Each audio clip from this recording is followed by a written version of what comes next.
My name is Daniel. I'm a doctor, a man of science. For 45 years, my world has been governed by data, by evidence, by what I could observe and measure. I practiced medicine in London, in a world-renowned hospital where life and death were a matter of fact, a series of chemical reactions and electrical impulses. I prided myself on my rationality, on my ability to see the world not through faith or superstition, but through the clear, objective lens of logic. To me, a human was a complex biological machine, a collection of cells and systems working in perfect, predictable harmony. When that harmony broke, my job was to fix it. I saw no room for the spiritual in my life. People would speak of miracles, of faith, of a soul, but I saw only the intricate design of the human body. I had read countless papers on consciousness, on near-death experiences, and I always found a medical explanation. A lack of oxygen to the brain, a surge of endorphins, a hallucination brought on by trauma, it was all predictable. I found my purpose not in belief, but in the tangible work of healing.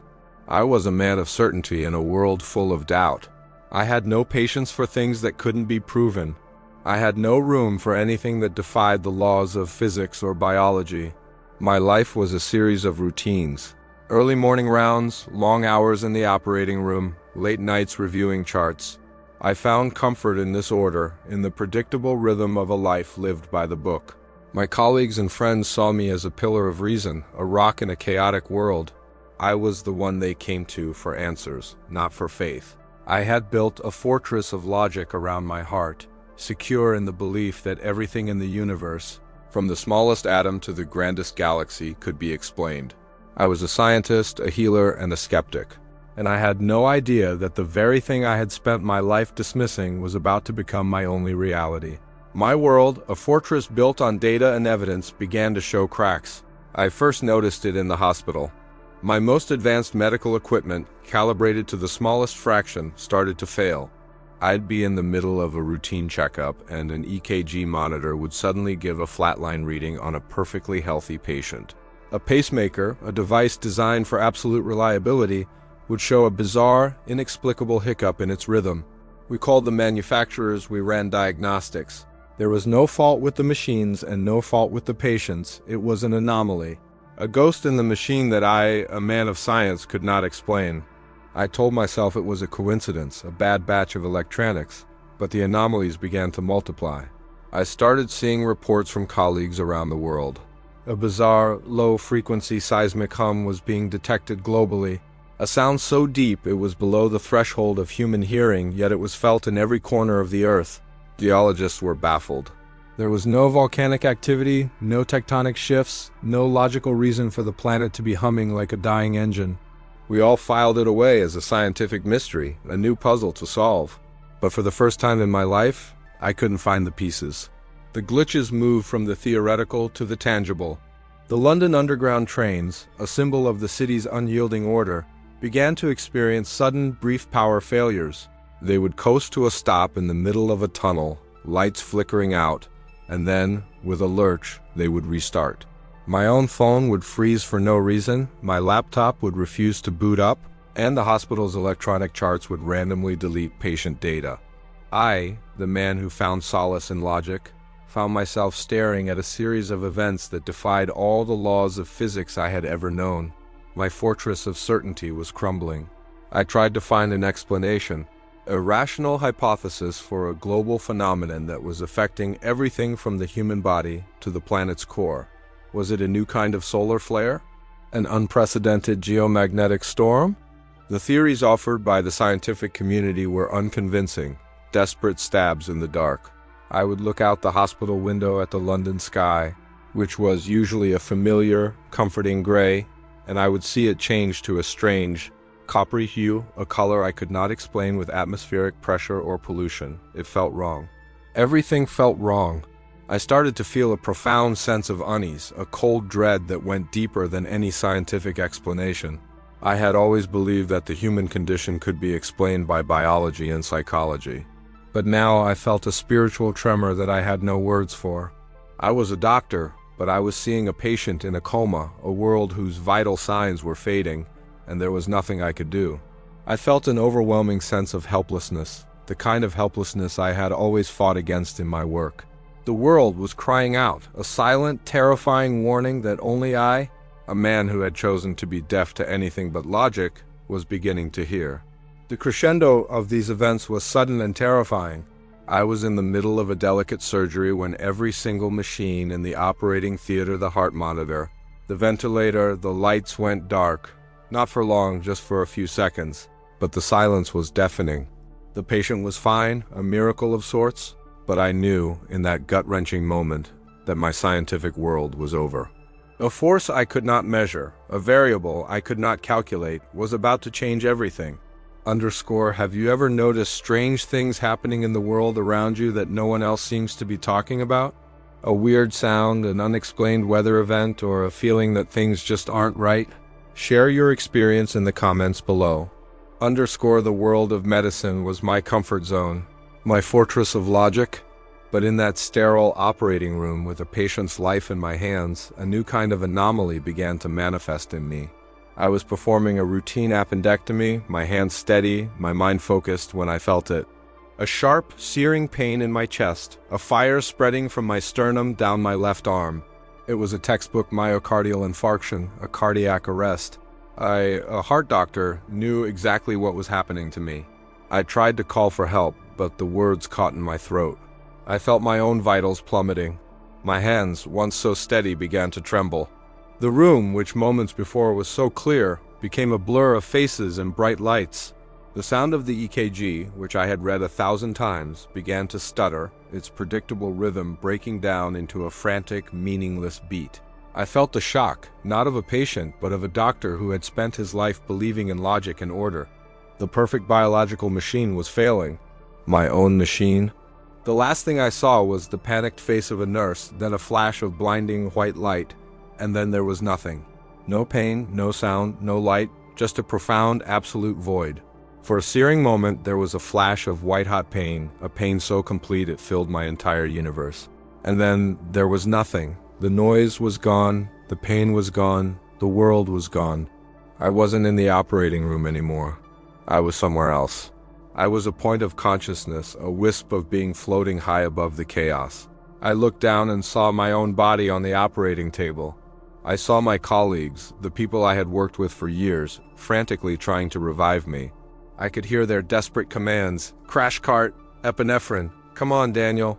I watched them perform CPR, their faces a mask of professional panic. I saw the defibrillator pads pressed against my chest, saw my body lurch with the electric shock, but I felt nothing. From this new perspective, the world I had so proudly controlled with science and medicine looked so small. The sterile operating room, the advanced machines, the frantic efforts of my colleagues, it all seemed insignificant. The skepticism I had held for so long, the belief that every phenomenon had a logical explanation, was completely, utterly gone. I was not a machine that had failed. I was a consciousness that had escaped. The spiritual void, the one I had so confidently denied my entire life, was gone, replaced by a profound, breathtaking clarity. This was what it meant to be alive. This was what I had been searching for. I floated higher, a silent, weightless observer. The chaos on the ground below me felt distant, like a scene in a movie. The sirens were just background noise. My body, my career, my beliefs, it all seemed so small, so insignificant from this perspective. It was a final, undeniable truth. My physical life had ended, but my existence, my true self, was just beginning. It was a feeling of pure freedom, a release from the weight of a world I had never truly belonged to. I was just consciousness, untethered and boundless. And in that boundless freedom, I saw it, a light. It wasn't just bright. It was welcoming. It wasn't just beautiful. It was home. And with a gentle, irresistible pull, I began to move toward it. Have you ever experienced a moment in your life where you felt a complete shift, as if you were suddenly outside of yourself, watching from a new perspective? Share your story in the comments below. The chaotic symphony of the operating room was gone, replaced by a profound, breathtaking silence. But this silence wasn't empty. It was filled with a soundless music I could feel in every part of my being, a harmony made of pure, unconditional love. I wasn't flying, I wasn't falling. I was simply moving with a gentle, graceful ease toward the light I had seen. It was not a distant point of light, but a vast golden river of warmth that seemed to flow from an unknown source. Every particle of it pulsed with a life and a knowing that was older than time itself. As I moved closer, I felt a familiar skepticism, a lifelong doubt I had held so dearly, begin to melt away like snow under a warm sun. The logical void, the feeling that every phenomenon had a scientific explanation, it all disappeared. This light was home. It was the answer to every question I had ever asked. It wasn't just bright. It was a consciousness, a living entity that was reaching out to me. It didn't just illuminate the path. It was the path itself. I was no longer an observer. I was a part of its essence. The light was made of every color, every emotion, every truth that ever existed, all woven together in a tapestry of perfect, crystalline understanding. And then I felt known. Not just my name, or my past, or my dreams. I felt known on a level so complete that every thought, every secret, every fear I had ever held was laid bare. But there was no shame, no judgment. There was only acceptance. An overwhelming, healing acceptance that made my earthly existence feel like a long, painful dream I was finally waking up from. All the anxieties, the deadlines, the frustrations of my life in the hospital, they were insignificant here. I was just a soul, clean and raw and completely at peace. The communication was not spoken, but was a deep, telepathic connection that bypassed all my human senses. The light showed me my life, not as a linear story, but as a series of interconnected moments, each one leading me to this exact point. I understood the meaning behind my skepticism, my career as a doctor, my constant search for answers. It was all preparing me for this. I saw how every human being is a part of this same light, a part of a greater whole, and how we had all, in our rush to build our own lives, forgotten that we were never truly separate. We had built a world of reason and predictability and forgotten to listen to the whispers of our own souls. As the light became my entire reality, I felt a presence forming within it. Not a shape or a form, but an essence of pure love and profound wisdom. And in that presence, I felt a gaze that held all the sorrow and all the hope of humanity. It wasn't a human face, but I knew with every fiber of my being that I was in the presence of the divine. The source of the light, the source of all being. He didn't speak a word, he didn't need to. He simply showed me the truth. And in that truth, I saw the reason for my journey. I saw the reason for the darkness that was coming. Have you ever felt a spiritual connection that transcended words, a moment of peace or understanding that seemed to come from beyond this world? Share your experience in the comments. Let us know if you believe there's a light that goes beyond what we can see or touch. The moment I looked into the eyes of the divine presence, I understood. The communication was not a voice, but a stream of pure, unadulterated truth that flowed directly into my consciousness. He showed me the intricate web of human connection, a beautiful, delicate system we had abandoned in our rush to build a world of noise and distraction. He showed me how we had built walls of technology and materialism around our hearts, and how that spiritual emptiness, the one I had so confidently dismissed, was a reflection of a global condition. The light I had just experienced was the truth of our being, and the world was turning away from it. Then the message shifted. The feeling of love was joined by an urgent, foreboding sense of warning. He showed me the 3 days of darkness. It wasn't a punishment, but a direct, inevitable consequence. The darkness was a forced reset, a final act of grace to pull us back from the brink of total self-destruction. In this vision, I saw our world, once a network of light, now plunged into absolute, chilling blackness. I saw every single electrical grid on the planet fail at once. Every phone, every computer, every screen went blank. There was no light, no communication, no signal, no sound of a city's constant hum, just a sudden terrifying void. The air was filled with a cold, spiritual silence, a moment of profound truth where humanity was left with nothing but itself. He showed me the chaos that would follow, the panic, the fear, the isolation. But he also showed me the chance for a new kind of light, a light that comes from within. A light that shines through a kind word, a shared meal, a helping hand. The 3 days of darkness were not the end of the world. They were the end of our old world. A period of purification, a moment for us to learn how to exist without the distractions, the lies, and the comfortable screens we had come to hide behind. It was a choice, a final opportunity to find our way back to each other and to the true light that was always meant to guide us. Then the details of the prophecy were imprinted on my soul. A series of 3 final, unmistakable signs that would signal the countdown. The first was an unprecedented series of synchronized earthquakes, too small to cause significant damage, but large enough to ripple through the core of the planet, a final groan from the Earth itself.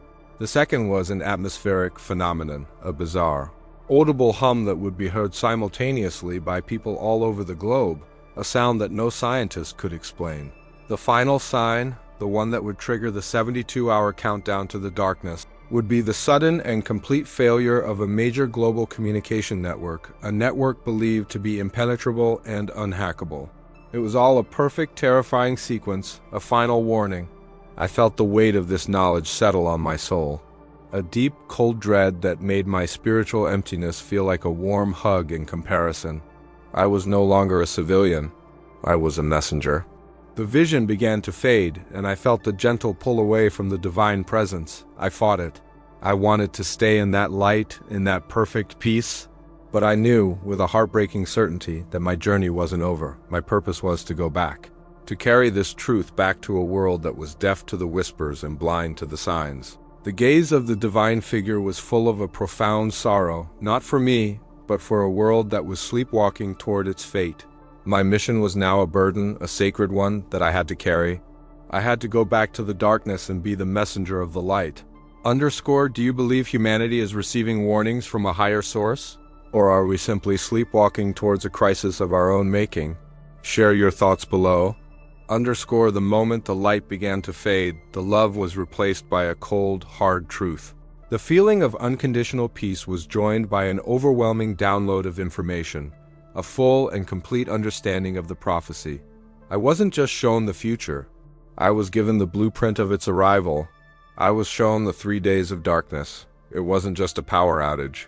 It was a total, global cessation of all light, all electricity, all human communication.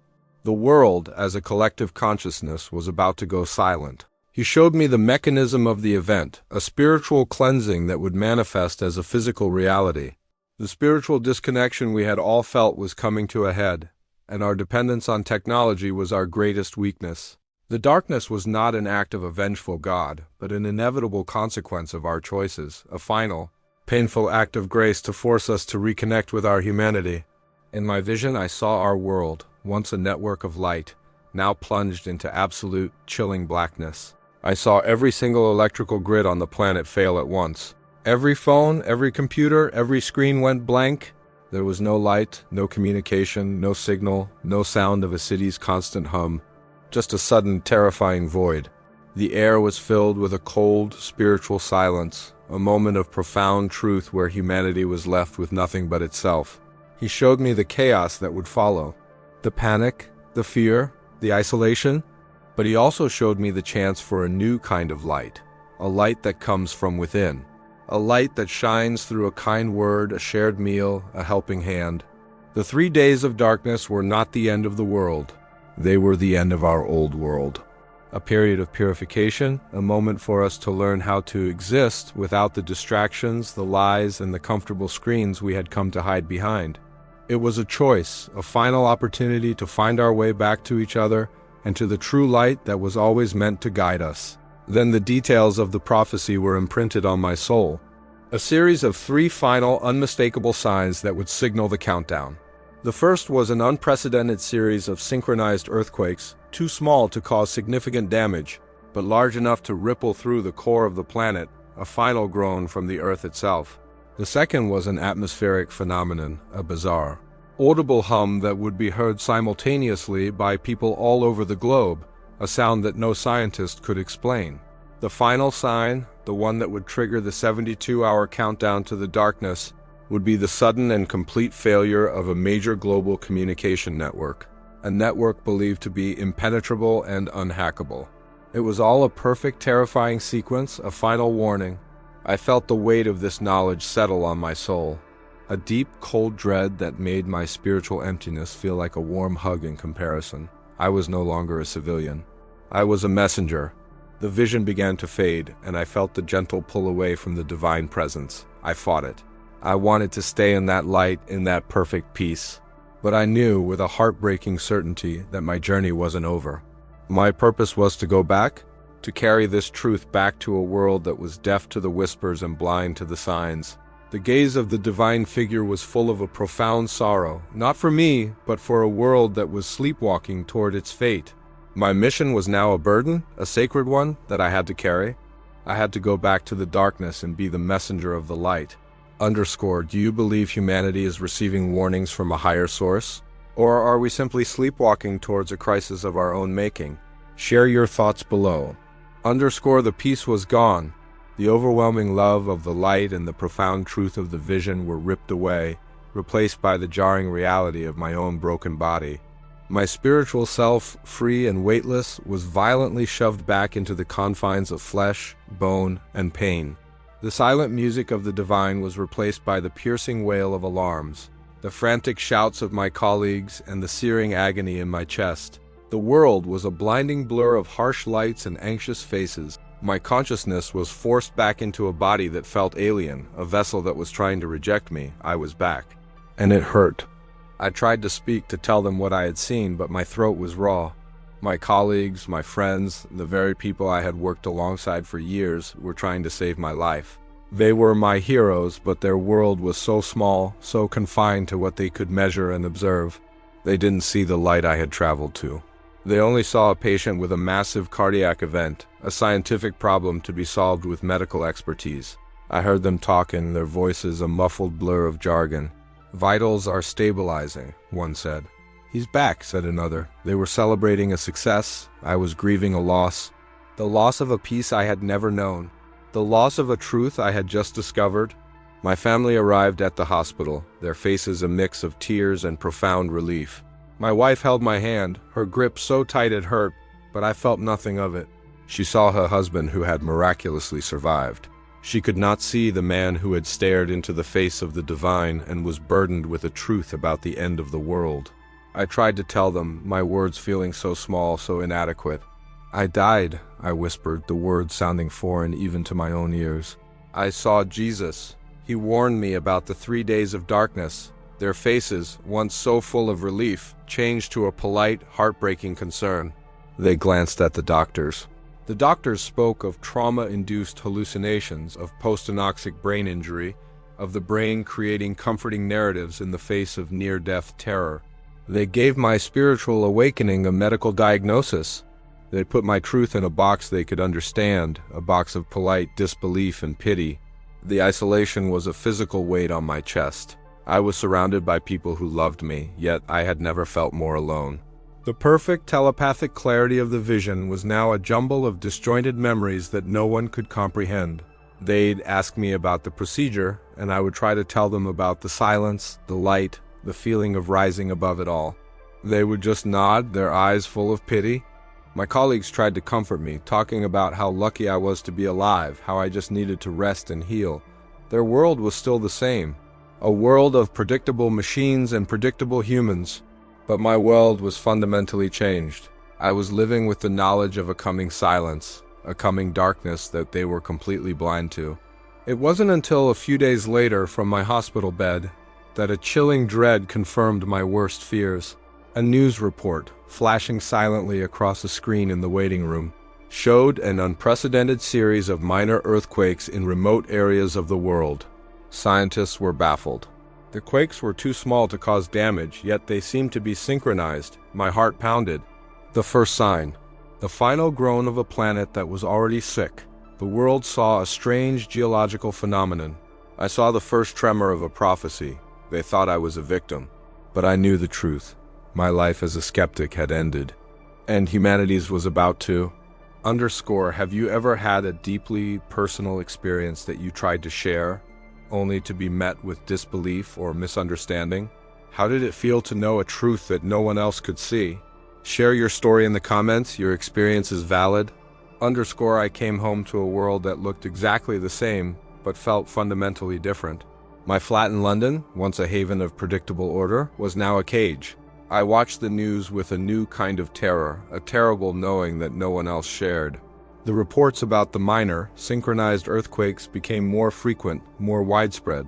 They were too small to cause damage, so the news channels treated them as a curiosity, a scientific anomaly. To me, they were the planet's final warning, the very first tremor of the coming end. My doctor's mind could not explain the data, but my soul now understood its purpose. Then came the hum. A low-frequency vibration that seemed to have no source, yet was being reported by millions of people across every continent. People online called it the world's strange new song. I called it the sound of a countdown. Scientists offered 100 different theories, none of them fitting. The sound was impossible, a physical impossibility that defied all our understanding. To the world, it was a mystery. To me, it was a direct message. A sound I had felt in my vision, a sound that told me the second sign had manifested. I'd lie in bed at night and I could feel the low thrumming in my bones, a silent, relentless rhythm that spoke of a coming silence. The scientific skepticism that had defined my life was now replaced by a frantic, consuming urgency. I tried to talk to my colleagues, to my family. I showed them the articles about the hum and the earthquakes. "Don't you see?" I would plead, my voice raw with a desperation they couldn't comprehend. This is what I was shown. This is happening. We have to prepare. They looked at me with a profound sadness. They saw a man struggling with post-traumatic stress after a terrible medical event. They would gently tell me I was imagining things, that I just needed to rest and heal. They saw the world as a place of minor inconveniences. They couldn't see the great, final collapse that was just around the corner. The isolation was a physical burden. I was a messenger with a truth so heavy it was crushing me, but there was no one to share it with. I'd go out into the city, and I would see my neighbors rushing to work, my friends laughing over coffee, all of them completely unaware that their world was about to change forever. I wanted to scream. I wanted to shake them and make them listen, but I knew it was useless. Their ears were still deafened by the noise of the old world. The final sign arrived not as a quiet whisper, but as a global scream. A news alert flashed across my phone, a massive, unexplainable solar flare that had just erupted from the sun. But it wasn't a single event. It was the third in a series of synchronized flares that were baffling astronomers. As a result, the world's most advanced, secure global communication network, the one believed to be unhackable, went completely dark. All over the world, millions of phones went silent. The final link was severed. The hum stopped. And in that moment I knew with a chilling certainty. The 3 days of darkness were coming. The 72-hour countdown had begun. Have you ever noticed something strange in the news or in your daily life, a coincidence? A weird event that you couldn't explain? What was it, and did you have a feeling it meant something more? Share your thoughts below. The final hum had died. The last communication network had gone silent. From the window of my London flat, I watched a news ticker on a massive digital billboard go blank. A single pixel-wide line of light snuffing out. I knew my time had come. The terror was still there, but now it was a cold, hard stone in my stomach, mixed with a fierce, burning purpose. I had 72 hours. The man of science was now a man of faith. I had a mission, and I could no longer be silent. I started with a final post on my hospital's internal social network, a frantic plea into a digital void. The 3 days of darkness are coming. The final sign has appeared. You have 72 hours. This is not a drill. Prepare. My colleagues, the same ones who had saved me just days ago, responded with a mixture of confusion and concern. They replied with links to articles about solar flares, offers to schedule a mental health check, and concerned emojis. My urgent, world-altering message was being treated like a bad joke. My truth was not their reality. I knew the internet was useless. The message had to be real, tangible. I grabbed a piece of cardboard and a marker. With a hand that was now steady with conviction, I wrote the prophecy on it. 3 days of darkness, 72 hours left. Then I walked. I walked to the heart of the city, to Trafalgar Square, a place where people came to feel the pulse of the metropolis. I stood in the middle of the crowd, a single solitary voice against the roar of a city that was about to fall silent. I held my sign high. Tourists looked at me, taking pictures as if I were a new kind of street performer. Londoners walked past, their faces a mask of indifference. One man, selling hot dogs, just shook his head. "Mad as a hatter, mate," he muttered. But then the final sign manifested again, just for us. The massive digital screens that covered the buildings around the square began to flicker wildly. Colors distorted, text scrambled, and then with a soft final pop they went completely dark. The sudden absence of the bright light was a shock. The people around me stopped talking. They looked up, confused, then looked at my sign. For a brief, terrifying moment, their faces were etched with the same dawning fear I had seen in my vision. They were seeing it. They were seeing the coming darkness. But just as quickly, the screens flickered back to life, running on a backup grid. The moment passed. The fear was replaced by relief, and I was just a crazy man again. I didn't give up. For 72 hours, I became a ghost in my own city. Walking from tube station to tube station, shouting a warning no one wanted to hear. The news was filled with frantic reports of global chaos. Another power grid failed, another city went dark, not from a simple blackout, but from a total, unexplainable systems failure. The scientists were on television, pale and exhausted, admitting they had no answers. The world was on edge. My message was no longer a joke. It was a desperate, terrifying possibility. I saw my friends and family stocking up on food and water, not because they believed me, but because the world was now a place of unexplainable fear. As the sun began to set on the final day, I found a quiet place to sit. A bridge overlooking the endless sea of lights of London. I had done everything I could. The clock in my soul was almost at zero. The city was still vibrating with a desperate, frantic energy, but I could feel the silence beneath it, the promise of a coming darkness. The world was about to enter a new kind of night, and I could only pray that someone, somewhere, had listened. My journey as a skeptic was ending, and a new one for all of humanity was about to begin. Underscore in a moment of global panic, what would you cling to? What are the 3 most important things you would do if you knew the world was about to go dark? Share your thoughts below. Underscore I watched the city go silent. From my vantage point on the bridge overlooking London, the lights that stretched to the horizon, a beautiful, sprawling tapestry of human life, began to die. Not with a flash, but with a silent, cascading finality. Building by building, street by street, the light disappeared, swallowed by a darkness so absolute it felt ancient.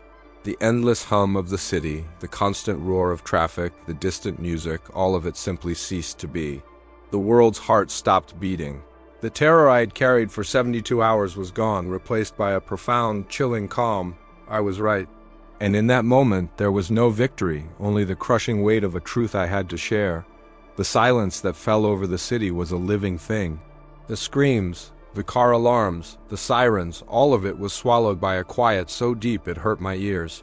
In that darkness, I could see the stars. 1,000,000 brilliant points of light. A celestial map I had never seen before, shining down on a world that was blind. The blackout wasn't a punishment. It was an act of mercy, a final, definitive period at the end of a sentence we were all too busy to read. The world as we knew it, built on noise and distraction, was gone. I wasn't a witness anymore. I was a survivor. My mission wasn't to scream a warning. It was to be a beacon. I walked down the street, my feet touching a pavement that felt different under the darkness. I saw my neighbors emerge from their homes, their faces pale and confused, holding candles and flashlights that would soon die. The walls between us, the ones built by screens and social media, had instantly vanished. We were all just people now, standing in the same darkness, looking for a light that wasn't there. I saw my family, and for the first time since my cardiac arrest, their eyes weren't filled with pity, but with a dawning, terrified understanding. The argument was over. The truth was now their reality. The darkness was not just a physical void. It was a spiritual one. The blackout was a forced return, a chance to find our way back to each other. He had shown me this. He didn't want to see us fall.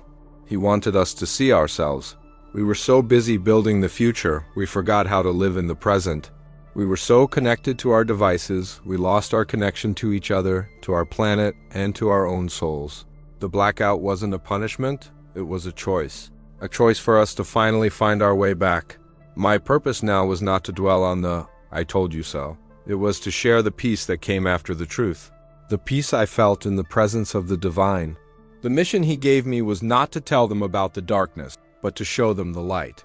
The light that can be found in a helping hand, in a shared story, in a community that has to build itself up again, one person at a time. The light that shines in the face of fear, a light that we all carry inside us. This isn't an ending, it's a beginning. The world as we knew it is over.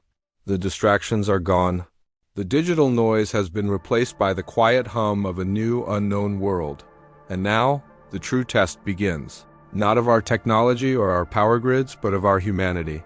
The choice is not about how to survive, but how to live.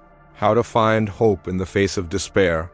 How to rebuild a world not with wires and screens, but with faith, with community, and with the simple, profound truth that the light was never outside of us to begin with. Underscore, the lights have gone out. The time for talk is over. The choice is now yours. What will you do with the light you have inside you? Will you share it with a world in darkness?